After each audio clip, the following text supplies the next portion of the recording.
Thank you very much. So what I want to look at this evening is that we've heard about the arrival of the night tube and how it's reinvigorated the debate about the nighttime economy. But also, I just want to look at, well, is this really enough?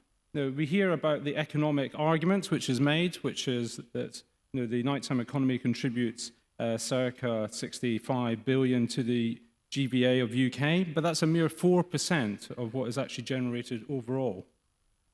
If you actually look at the other issue that we hear a lot about, well-being, we're told that we don't sleep enough anymore.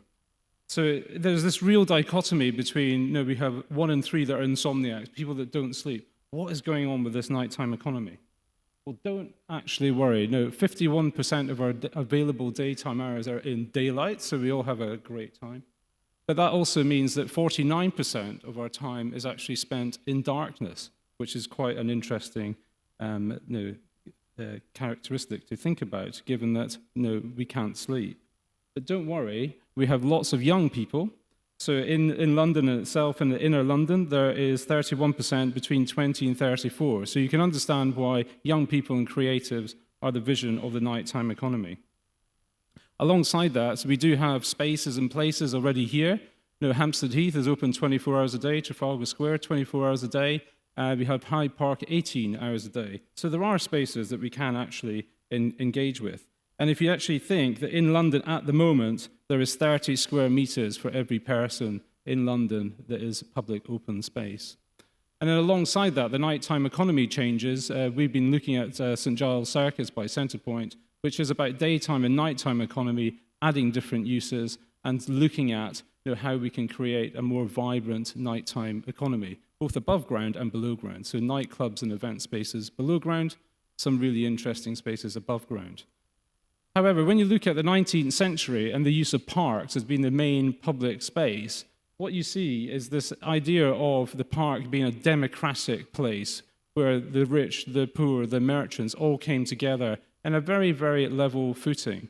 So the question is the public open space, whether it's daytime or nighttime, the opportunity to really change how we think socially and culturally? And even Lord Rogers, back in 1999, was talking about how public open spaces had to be for political purposes, as well as enjoying yourself and sitting and eating and drinking. And I thought I'd put in this reference to top of the POPs, POPs being the privately owned public space. The exemplar of it, and this is tongue-in-cheek, please stick with me, is that City Hall is an exemplar of POPs. And does that actually demonstrate the political arena that we are currently within? Is this actually our opportunity to go even deeper and change how we look at politics, but also how we display politics? So my idea that I want to put forward is that almost like shattering the glass ceiling, I would like to propose that we shatter the glass testicle and we look at how City Hall represents a new political way of thinking. It also is the driver and the forefront for the nighttime and daytime economy. It allows and enables spaces for people to come together, diverse cultures to come together, and it should be at the forefront of it. And I want to leave you with this example in Ghent, which is a market hall. And the market hall is essentially a shelter above ground, and it has other spaces below ground where people can come and occupy and actually explore it in different ways. They can make it their space. It can be daytime, it can be nighttime. So I want to just leave you with this phrase, again, tongue-in-cheek. Jeremy Corbyn's used it a lot.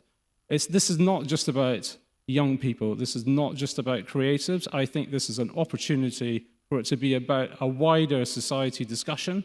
And I think now is the opportunity to change that. The political arena has changed and is changing. And so I would like to see this charter being about the many, not the few. Thank you.